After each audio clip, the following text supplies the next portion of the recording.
ആയിട്ട് റിജക്റ്റ് ആവാന്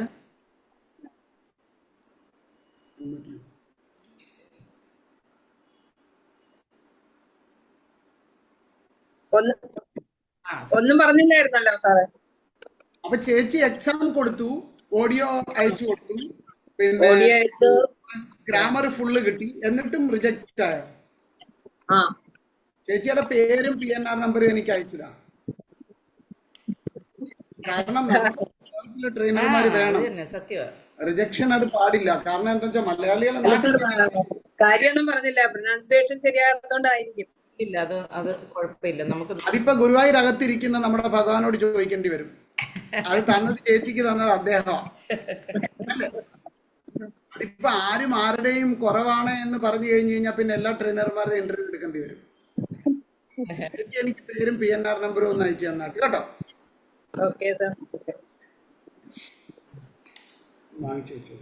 ശരി സുമാജി. മാം, ഞാനും വിചാരിച്ചു പറയണം. കാരണം എനിക്കും ആദ്യത്തെ തവണ കിട്ടിയില്ലായിരുന്നു കേട്ടോ, ഞാൻ അപ്ലൈ ചെയ്തപ്പോ. അപ്പൊ ഞാൻ അതുപോലെ ഇപ്പൊ നമ്മള് ഓർക്കോ സാരമില്ല എന്നാ വേണ്ടാന്ന്, ഞാനും അങ്ങനെ ട്രെയിനർ ആവാൻ വേണ്ടി വന്നതല്ലായിരുന്നു, ജസ്റ്റ് ഗീത പഠിക്കണം എന്ന് വിചാരിച്ചിട്ട് വന്നതാ. അപ്പൊ എന്നോട് ലതിക മാം പറഞ്ഞു രശ്മി എക്സാം എഴുതും എന്ന് പറഞ്ഞു. അപ്പൊ ആദ്യമൊക്കെ എനിക്ക് ഒരു ഇങ്ങനെ കാണാതെ പഠിക്കാൻ പറ്റുന്നുണ്ടായിരുന്നില്ല. അപ്പൊ മാമ എനിക്ക് ഇങ്ങനെ ഓരോ ടിപ്സ് ഒക്കെ പറഞ്ഞത്, അങ്ങനെ പഠിച്ചു നോക്കൂ, ഇങ്ങനെ പഠിച്ചു നോക്കൂ എന്നൊക്കെ പറഞ്ഞ് അങ്ങനെ ഞാൻ എക്സാം എഴുതിയപ്പോ എനിക്ക് 99% മാർക്ക് കിട്ടിയെന്ന്. അപ്പൊ അന്നേരം ഞാൻ പിന്നെ അങ്ങനെ അപ്ലൈ ചെയ്തിട്ട് എനിക്ക് ആദ്യത്തെ തവണ കിട്ടിയില്ലായിരുന്നു. അപ്പോഴും ഞാൻ ഓർത്ത് ആ സാരമില്ല, നമുക്ക് അങ്ങനെ യോഗം ഉണ്ടാവില്ല ചിലപ്പം, ഞാൻ വിട്ടതായിരുന്നു. അപ്പൊ അത് മാം പിന്നെ എന്നോട് പിന്നെ അപ്ലൈ ചെയ്യാന്ന് പറഞ്ഞ് രണ്ടാമത് അപ്ലൈ ചെയ്തിട്ടാ എനിക്കും കിട്ടിയത്. അയ്യോ, ഞങ്ങൾ എത്ര പ്രാവശ്യം അപ്ലൈ ചെയ്തു, 3-4 പ്രാവശ്യം. അങ്ങനെ പറഞ്ഞു കഴിഞ്ഞാൽ ഞാനാണെങ്കിൽ മലയാളത്തിന്റെ ത്രൂവേ അല്ല സെലക്ട് ആയത്. മലയാളത്തിൽ നിന്ന് ഞാൻ പറഞ്ഞില്ലേ, ഒരു കുറഞ്ഞ ഒരു 7 ട്രെയിനർമാര് നല്ല ആൾക്കാർ നമുക്ക് ലോസ്റ്റ് ആയി. അത് കഴിഞ്ഞപ്പോ പിന്നെ ഞാൻ ഓരോരുത്തരുടെയും ഇങ്ങനെ ഇഷ്യൂ എടുത്തുകൊണ്ട് പോയിട്ട് ടോപ്പ് ലെവലിൽ തന്നെ പോയിട്ടാണ് പലരെയും കയറ്റിയത്. ഇന്ന് അവര് കൊടുക്കുന്ന അത്രയും സേവ ഞാൻ പോലും കൊടുക്കുന്നില്ല. ഇത് ഞാൻ സത്യ പറയുന്നത്, എനിക്ക് കുഴപ്പമൊന്നുമില്ല. ഇപ്പൊ ഞാൻ പറയുന്നത് ചന്ദ്രിക ചേച്ചി, പിന്നെ നമ്മുടെ നിഷ ചേച്ചി, ഈ സുജ ചേച്ചി, ഞാൻ പറയുന്നില്ല ഒന്നും, ഇവരൊക്കെ കൊടുക്കുന്ന അത്രയും സേവ ആരാ കൊടുക്കുന്നത്? ആത്മാർത്ഥമായിട്ട് ചോദിക്കുക, ഇവരൊക്കെ എത്ര നല്ല സേവയാണ് കൊടുക്കുന്നത് മലയാളത്തില്. ഇങ്ങനെയുള്ള ആൾക്കാരെ നമ്മൾ റിജക്ട് ചെയ്തിട്ട് കൊണ്ടുപോയി കഴിഞ്ഞാൽ ഒന്നും പറ്റില്ല. കാരണം മലയാളത്തിന് പിന്നെ സേവകൾ ഇല്ലെന്ന് പറഞ്ഞിട്ട് കാര്യമില്ല. ഇപ്പൊ ചേച്ചിയെ തന്നെ റിജക്ട് ചെയ്യാൻ, ചേച്ചിയുടെ ശബ്ദത്തിന് എന്താ കുഴപ്പം? ഇപ്പൊ ആ ചേച്ചി ചൊല്ലിയത് ഞാൻ കേട്ടു, എനിക്ക് ശബ്ദമൊന്നും കുഴപ്പമായിട്ട് തോന്നിയില്ല, നല്ലതായിട്ടാണ് ചേച്ചി ചൊല്ലിയത്. അപ്പൊ അത് എവിടെയോ എന്തോ മിസ്റ്റേക്ക് ഉണ്ട്, അത് നമുക്ക് കറക്റ്റ് ചെയ്ത് മുന്നോട്ട് പോകണം. കാരണം നാട്ടിൽ നിന്ന് കൂടുതൽ മലയാളികൾ സെലക്ട് ആയെങ്കിൽ ലോക്കൽ ഏരിയയിൽ നമുക്ക് ഇൻഫ്ലുവൻസ് ചെയ്യാൻ പറ്റുള്ളൂ. അല്ലെങ്കിൽ ഇതാണ്ട് അവിടെ ഇന്നലെ 25 പേരെ കട്ട് ചെയ്ത പോലെ കട്ടാവും നമ്മുടെ നാട്ടിൽ നിന്ന്. എനിക്ക് അത്രേ പറയാൻ പറ്റുള്ളൂ.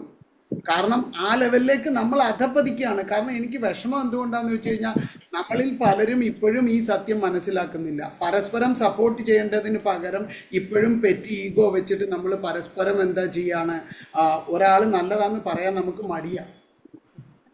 എനിക്ക് ഒരു പ്രശ്നമില്ല, ഞാൻ പറയും ഇന്ന ആൾ നന്നായിട്ട് ചൊല്ലുന്നവരാണ്, ഞാൻ പബ്ലിക്കായിട്ട് പറയുന്നുണ്ടല്ലോ. എനിക്കറിയാം എൻ്റെ സഹോദരങ്ങൾ മലയാളികൾ ചൊല്ലി പഠിപ്പിക്കുന്ന പോലെ ഒരു ലാംഗ്വേജിലും പഠിപ്പിക്കുന്നില്ല. ഞാൻ സർവ്വ ലാംഗ്വേജിലും പോയിട്ടുണ്ട്, എല്ലാ ലാംഗ്വേജിലും പോയിട്ട് ഞാൻ കേട്ടിട്ടുണ്ട്. മലയാളികൾ പഠിപ്പിക്കുന്ന അത്രയും ശുദ്ധമായിട്ടും നന്നായിട്ടും പഠിപ്പിക്കുന്ന, അതും ചൊല്ലുന്നതും മലയാളികൾ ചൊല്ലുന്ന അത്രയും ശുദ്ധമായിട്ടും നന്നായിട്ടും ചൊല്ലുന്നത് വളരെ കുറവാണ് മറ്റു ലാംഗ്വേജിൽ. വെറുതെ മലയാളിക്ക് ഒരു എന്താ പറയുക, ഇമോഷണൽ നമ്മളുടെ പ്രോബ്ലം കൊണ്ട് intelligently we are super, but emotionally we are very poor. അതാണ് നമ്മുടെ പ്രശ്നം. അതൊന്ന് ഓവർകം ചെയ്ത് കഴിഞ്ഞാൽ മലയാളിയുടെ അത്രയും ബെസ്റ്റ് ആരുമില്ല. കോൺഫിഡൻസും നല്ലതാണ്, നന്നായിട്ട് ചെയ്യും. ഇപ്പൊ സുജ ചേച്ചിയുടെ ശബ്ദം ഞാൻ പോയിട്ട് കേട്ടിട്ട് എനിക്ക് വളരെ ഇഷ്ടപ്പെട്ടു. ഞാൻ പറഞ്ഞു, സുജ ചേച്ചിക്ക് അറിയില്ല, പക്ഷെ ഞാൻ പല ക്ലാസ്സിലും കയറി കേട്ടിട്ടുണ്ട്. അതുപോലെ തന്നെ അവിടെ നിന്ന് എൻ്റെ പേര് സെയിം അല്ല, അതുകൊണ്ടാണ് ചേച്ചിക്ക് അറിയാത്തത്. അത്രേ ഉള്ളൂ. പിന്നെ രശ്മി ചേച്ചി പഠിപ്പിക്കുന്നത് കണ്ടിട്ടുണ്ട്, എല്ലാ ട്രെയിനർമാരും പഠിപ്പിക്കുന്നത് ഞാൻ കണ്ടിട്ടുണ്ട്.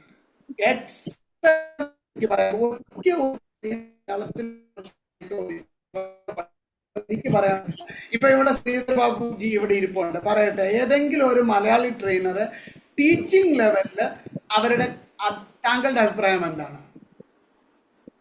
ശ്രീധർജി, I am asking you how Malayali trainers are teaching. Excellent, Bhaiya. Actually, because the Malayalam language, it's almost similar to Sanskrit. So but you have your own accent for the alphabets. Like you have extra R, the letter Ra. You have three forms. You have Ra, Yeah. Ra, Ra, something like that. So I'm not aware of the spelling. Yeah. So and also like you are having the Nya is there. yeah, different letters are there, and when you take on Sanskrit to Malayalam, it's really a different dimension. Like only Malayalis know it. That is why actually I have not come to Yes, Malayalam. that's it. I was waiting for that word. Only Malayalis knows that. Why? Yeah, Why? only. Because Yeah. Malayalam language is just 300 to 500 year old. Yeah. It is developed by Tunjat Ramanujan Edutachan. He is supposed to be the first Pandit ever the earth had. So he developed that Malayalam language. Malayalam language എന്ന് പറയുന്നതിനകത്ത് already ആഖാദ് inbuilt ആണ്. നമ്മൾ വെറുതെ കണ്ട് നമ്മൾ ഭയക്കുകയാണ്. Already ആഖാദ് inbuilt ആണ്. Language ഴ, റ, ക്ഷ ഈ അക്ഷരങ്ങൾ മലയാളത്തിലേ ഉള്ളൂ. അപ്പൊ ഈ അക്ഷരങ്ങൾ എന്ന് പറയുന്നത് നമ്മൾ മലയാളം ഇത്രമാത്രം സൂപ്പറാണ്. മലയാളത്തിൽ ഇപ്പൊ സുജ ചേച്ചിക്ക് പിന്നെ എനിക്കറിയാം സംസ്കൃതം അറിയത്തില്ല, പക്ഷെ ചേച്ചി പഠിപ്പിക്കുന്നത് കേട്ടാൽ ആ ഒരു ശബ്ദം നിങ്ങൾ കേട്ട് നോക്കി എത്ര സ്ഫുടമാണെന്ന് നിങ്ങൾക്ക് അപ്പൊ മനസ്സിലാവും. ഇത് ഞാൻ ആത്മാർത്ഥമായിട്ട് പറയാണ്. രശ്മി ചേച്ചി പഠിപ്പിക്കുന്നത് നിങ്ങൾ കേട്ടു നോക്കുക, സ്ഫുടമാണ്, കൃത്യമാണ്. കാരണം എന്തുകൊണ്ടാണെന്ന് വെച്ചാൽ അക്ഷരങ്ങളെ അക്ഷരങ്ങളായിട്ട് പറയാൻ അവർക്കറിയാം. ഇത് നിങ്ങൾ നമ്മൾ തിരുവനന്തപുരത്ത് നമുക്ക് അക്ഷരങ്ങളുടെ അമ്പലമുണ്ട്. ഞാൻ പറയുന്നത് കള്ളവല്ല, നിങ്ങൾക്ക് പോയി നോക്കാം. സർവ്വ അക്ഷരങ്ങളുടെ അമ്പലമുള്ള ആൾക്കാരാണ് നമ്മൾ. അപ്പൊ ഈ അമ്പലമുള്ളത് പാറമേക്കാവ് എന്ന് പറയുന്ന സ്ഥലത്ത് നമുക്ക് അവിടെ അക്ഷരങ്ങളുടെ, എൻ്റെ ഓർമ്മ ശരിയാണെങ്കിൽ തിരുവനന്തപുരത്ത് അമ്പലമുണ്ട്. മലയാളം ട്രെയിനേഴ്സ് വെറുതെ ഭയന്നിട്ട് ഒരു ഇൻഫീരിയോറിറ്റി കോംപ്ലക്സ് ക്രിയേറ്റ് ആയി മറ്റാൾക്കാർ പറഞ്ഞിട്ട് അവർ പറയും താ നിങ്ങൾക്ക് പറയാൻ അറിയത്തില്ലെന്ന്. എൻ്റെ പൊന്ന് കൃഷ്ണ, താ പറയാൻ അറിയത്തില്ല. ഞാൻ എങ്ങനാ തരാന്ന് പറഞ്ഞ് പഠിച്ചത്? നിങ്ങൾക്ക് ദാ പറയാൻ അറിയത്തില്ലെന്ന് പറഞ്ഞ് കളിയാക്കും. എന്നിട്ട് പിന്നെന്താ പറയുന്നത്? അപ്പൊ ദാനം എന്ന് പറയാൻ നമുക്കറിയില്ലേ?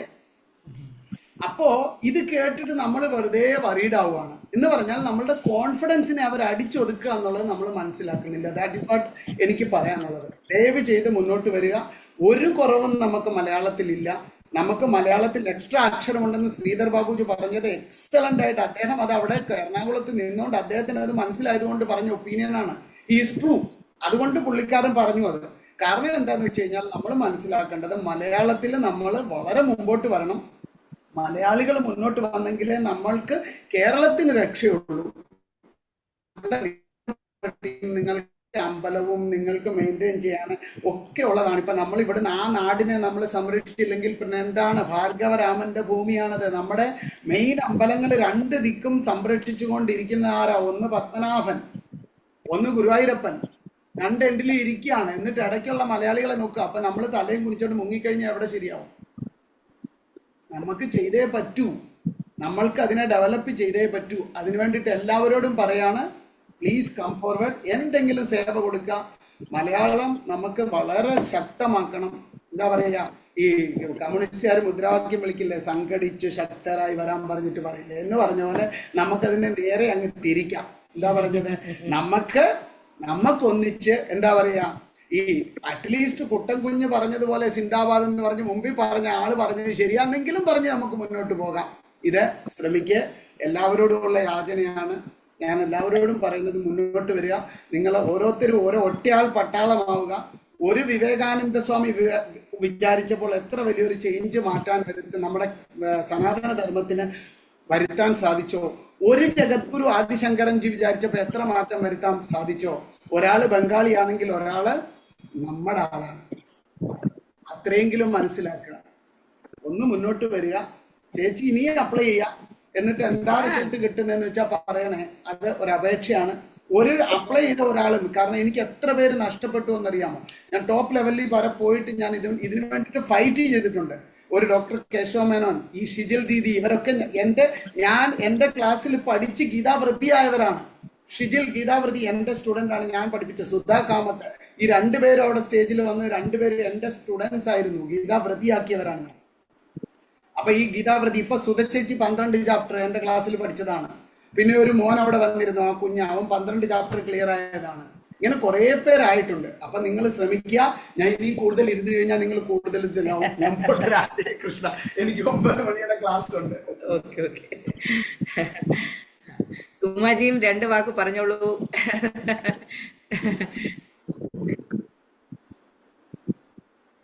സുമാജിയും വർക്ക് ചെയ്യുന്നതാ എങ്ങനെയോ 7 മണിക്ക് ചിലപ്പോ കേറാൻ ഒക്കത്തില്ല, പക്ഷെ എന്നാലും ആ ഒരു ഡെഡിക്കേഷൻ നല്ലതാ. ബിക്കോസ് എങ്ങനായാലും കേറി അറ്റൻഡ് ചെയ്യുന്നുണ്ട് സുമാജി. കണ്ടിന്യൂ ചെയ്തോളൂ. അതെ അതെ, കണ്ടിന്യൂ ചെയ്യാനേ പറ്റുള്ളൂ. ഇന്നിപ്പോ മഴയായിരുന്നു, അതുകൊണ്ട് കയറാൻ പറ്റിയില്ല. ഞാൻ അവളോട് പറഞ്ഞു ഈ മഴ ഭയങ്കരമായിട്ട് നടക്കുന്നത്, അതുകൊണ്ട് കയറാൻ പറ്റില്ല എന്ന് ഞാൻ അവളോട് പറഞ്ഞു വിളിച്ച്. എന്നാലും എനിക്ക് ഒരു ശകലം തോർന്നപ്പോ ഒന്ന് കയറാന്ന് കരുതിയാണ് കയറിയത്. ഇനി ഒരു ലെവലും കൂടെ ജോയിൻ ചെയ്ത് പഠിച്ചോളൂ സുമാജി. 1-2 പ്രാവശ്യം നമ്മൾ തിരിച്ച് പഠിക്കുമ്പോഴേ നമുക്ക് അതിന്റെ ഒരു ഉറപ്പ് വരത്തുള്ളൂ. അതുകൊണ്ട് കണ്ടിന്യൂ ചെയ്തോളൂ.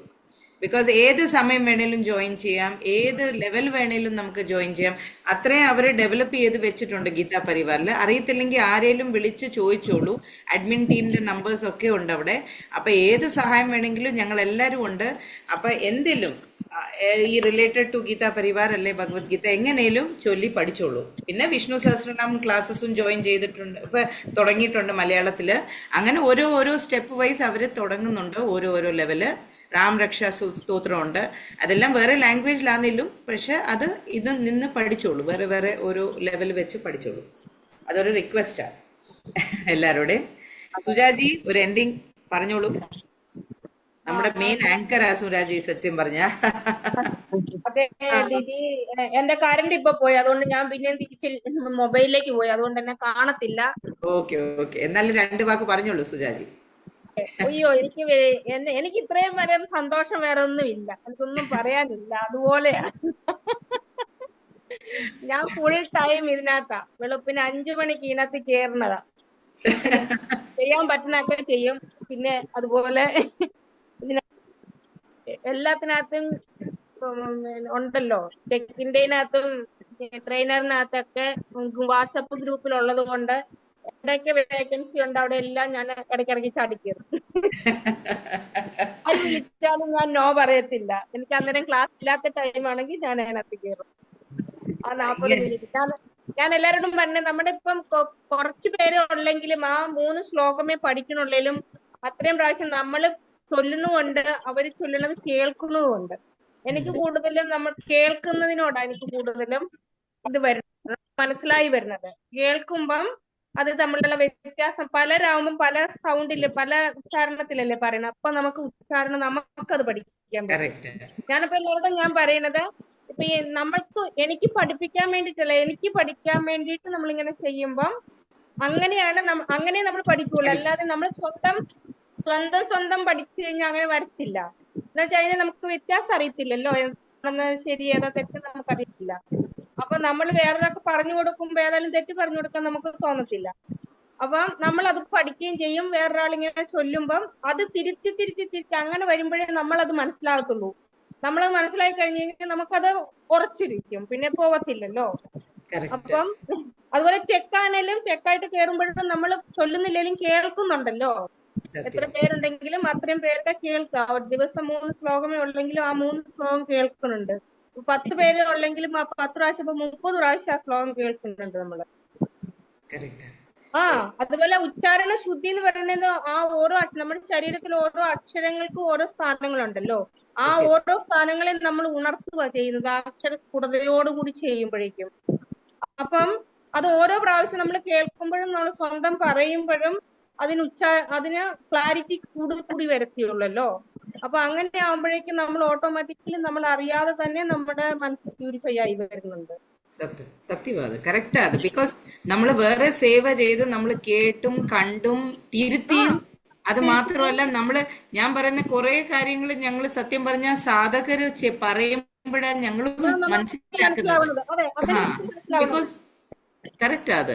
അങ്ങനെ നമ്മൾ പഠിക്കാനൊക്കത്തുള്ളൂ. നമ്മൾ കണ്ടിന്യൂസ് ആയിട്ട് ഇതിന്റെ അകത്ത് ഇരുന്നാല് നമ്മൾ സ്വന്തമായിട്ട് പഠിച്ചാൽ അത്രയും വരത്തില്ല. വരത്തില്ല. ഇത് കേട്ടും കണ്ടും പഠിക്കുന്നതാ നമുക്ക് അത് ചേഞ്ച് വരുന്നത്. അത് മാത്രമല്ല എല്ലാവരും ഈ ഗ്രൂപ്പിൽ എല്ലാവരും നല്ലോണം ചൊല്ലുന്ന ആൾക്കാരാ, നിത്യമായിട്ട് ചൊല്ലുന്ന ആൾക്കാരുവാ, പ്ലസ് എക്സാം കൊടുത്ത ആൾക്കാരുവാ. അപ്പൊ എല്ലാവരും റിക്വസ്റ്റ് എല്ലാവരുടെയും ഇച്ചിരി ഏതെങ്കിലും സേവ എടുത്തോളൂ. ആദ്യം അറിയത്തില്ലെങ്കിലും എല്ലാവരും സഹായിക്കുകയും ചെയ്യും. ഇപ്പൊ ശ്രീധർ ഭയ്യ നോക്കിയാൽ നമ്മുടെ അമ്മ പറഞ്ഞിട്ടുണ്ട്, നമ്മളെല്ലാം പഠിച്ചോണ്ടല്ലല്ലോ വരുന്നത്, നമ്മൾ ചെയ്തല്ലേ നമ്മൾ പഠിക്കത്തുള്ളൂ. അല്ലാതെ നമ്മളെല്ലാം അറിഞ്ഞോണ്ടല്ലല്ലോ വരുന്നത്. അപ്പൊ തെറ്റുകുറ്റങ്ങളുണ്ടാകും. അപ്പൊ തെറ്റുണ്ടാകുമ്പോഴല്ലേ തിരുത്താനും നമ്മൾ തന്നെ മനസ്സിലാവത്തുള്ളൂ. നമുക്ക് സ്വന്തം മനസ്സിലാവണമെങ്കിൽ നമ്മൾ തന്നെ സ്വന്തം ചെയ്താലേ നമുക്ക് പറ്റത്തുള്ളൂ. ചൊല്ലി ചൊല്ലി നമുക്ക് മീനിങ്ങും തന്നെത്താൻ മനസ്സിലായിക്കോളും. അതുകൊണ്ട് പഠിപ്പിക്കുന്നോണ്ടല്ലേ നമുക്കിപ്പോ കറക്റ്റ് ആയിട്ട് അത് മനസ്സിലാവുന്നത്. അതുപോലെ വിവേചനസത്രം നമ്മൾ ചെയ്യുമ്പോഴേക്കും നമുക്കത് മനസ്സിലായി വരും. ഏതാണ് നമ്മൾ അതിൽ ഫോക്കസ് ചെയ്യുമ്പോഴേക്കും അല്ലേ അത് വരുന്നത്. അപ്പൊ അങ്ങനെ നന്നായിട്ട് ഇരിക്കും. അപ്പൊ അതുകൊണ്ട് ഞാൻ എപ്പോഴും തുടക്കം മുതൽ ഒടുക്കം വരെ എല്ലാവരും നമ്മുടെ സേവയുടെ കാര്യമാ പറയുന്നത്. ഗീത പരിവാർ ഇത്രയും വലുതായത് തന്നെ അത് കാരണമാ. എല്ലാരും സേവ തരുന്നുണ്ട്, അതുകൊണ്ടാ ഇത് ഇത്രയും കൂടി. അല്ലെങ്കിൽ ഒരാളും രണ്ടാളും ഒന്നും ഇരുന്നാ ഒക്കത്തില്ല. ഇത്രയും വളർന്നത് 2000 സൂം ക്ലാസ്സസ് ഒരു ദിവസം നടക്കുന്നതെന്ന് പറഞ്ഞാല് നമുക്ക് വിചാരിക്കാൻ ഒക്കും ഇത്രയും ലാംഗ്വേജസില്. അപ്പോഴാ ഒരു ചേഞ്ച് വരുന്നത്. സത്യം പറഞ്ഞ ഈ ഒരു ചേഞ്ച് വരുന്ന അത് കാരണമാ. പ്ലസ് നമ്മുടെ ലൈഫിലും അതൊരു ചേഞ്ച് വരുന്നുണ്ട്. സുജാ മാമിന്റെ ക്ലാസ്സിൽ ഞാൻ തേർഡില് പഠിക്കുന്നുണ്ട്. അച്ഛാ ഓക്കെ ഓക്കെ.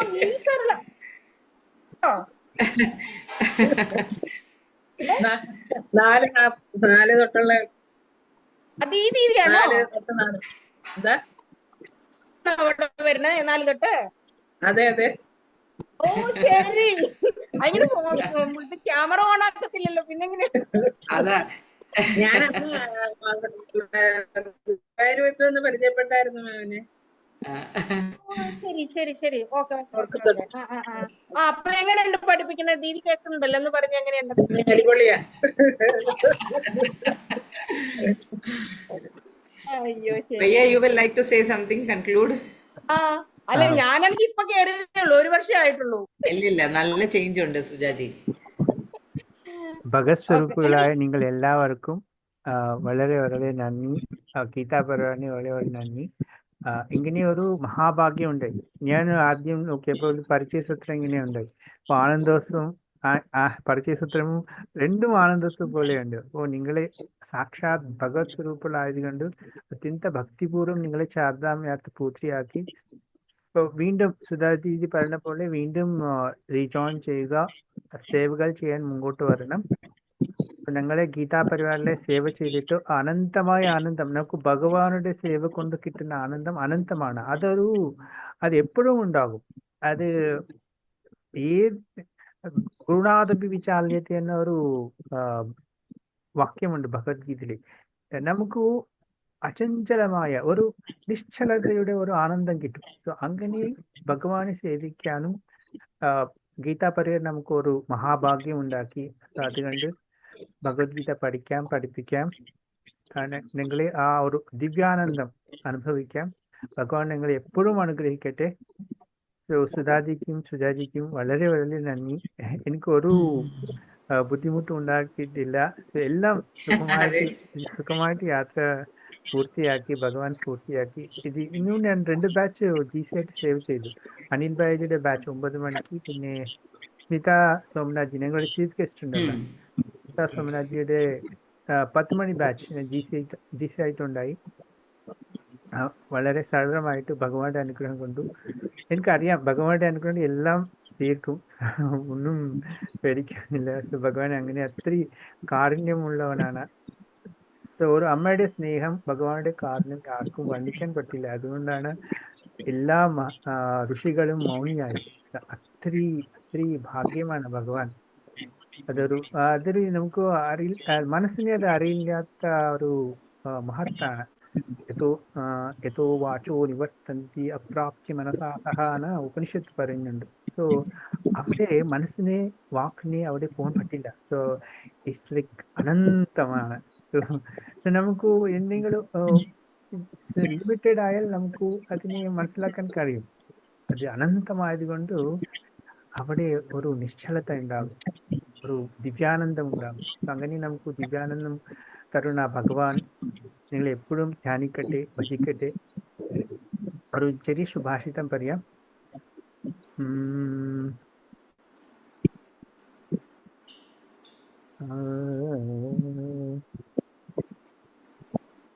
शतं विहाय भोक्तव्यं सहस्रं स्नानमाचरेत् लक्षं विहाय दातव्यं कोटिं त्यक्त्वा हरिं भजेत्. നമുക്ക് ഭഗവാനുടെ ഭജന കൊണ്ട് കിട്ടുന്ന ആനന്ദം അനന്തമായത് കൊണ്ട് ഞങ്ങളുടെ ഗുരുക്കൾ പറയാറുണ്ട്, നീ എത്ര കാര്യങ്ങളും ഉണ്ടായാലും അതെല്ലാം ത്യജിച്ചിട്ട് ഭഗവാനെ ഭജിക്കുക. കോട്ടിം തെക്വാ ഹരിം ഭജേത്. ശതം വിഹായ ഭോക്തവ്യം. നമുക്ക് 100 കാര്യങ്ങൾ ഉണ്ടാകും. ഭോജന സമയം ഭുജിക്കുക. ശതം വിഹായ ഭോക്തവ്യം സഹസ്രം സ്നാനമാചരേത്. 1000 കാര്യങ്ങളുണ്ട്, അതെല്ലാം ത്യജിച്ചിട്ട് വിളിക്കണം. സഹസ്രം സ്നാനമാചരേത് ലക്ഷം വിഹായ ദാതവ്യം. നമുക്ക് എത്രയോ ഇമ്പോർട്ടൻ്റ് കാര്യങ്ങളുണ്ടാവും, പക്ഷെ ദാനം ചെയ്യുന്ന സമയം വന്നപ്പോൾ ദാനം ചെയ്യണം. ലക്ഷം വിഹായ ദാതവ്യം കോട്ടിം തെക്വാ ഹരിം ഭജേത്. ഹരിഭജന, ഹരിധ്യാനം, ഒത്തിരി അനന്തമായ ആനന്ദം നമുക്ക് അനുഭവത്തിലേക്ക് കൊണ്ടുവരും. അതുകൊണ്ട് ഗുരുക്കൾ പറയാറുണ്ട്, കോട്ടിം തെക്വാ ഹരിം ഭജേത്. എനിക്കൊരു ഗുരു പറഞ്ഞു, നമുക്ക് ഭഗവാൻ എപ്പോഴും ആനന്ദം മാത്രമേ തരും ആണ് ഗുരു പറഞ്ഞു. നമുക്ക് എപ്പോഴും ആനന്ദം തരുന്ന ഭഗവാനെ ഞങ്ങളെ സേവിക്കാം, ഭജിക്കാം. ജയ് ശ്രീകൃഷ്ണ. ജയ് ശ്രീകൃഷ്ണ ഭയ്യ, ജയ് ശ്രീകൃഷ്ണ. അപ്പൊ നമുക്ക് ഐ തിങ്ക് എൻഡിങ് പ്രെയർ എനിക്കൊന്ന് ഇന്ദിരാജി എൻഡിങ് പ്രെയർ എടുത്തോളൂ. ഹനുമാൻ ചാലിസ ദീദി, ആർക്കെങ്കിലും എന്തെങ്കിലും ഹനുമാൻ ചാലിസ ദീദി.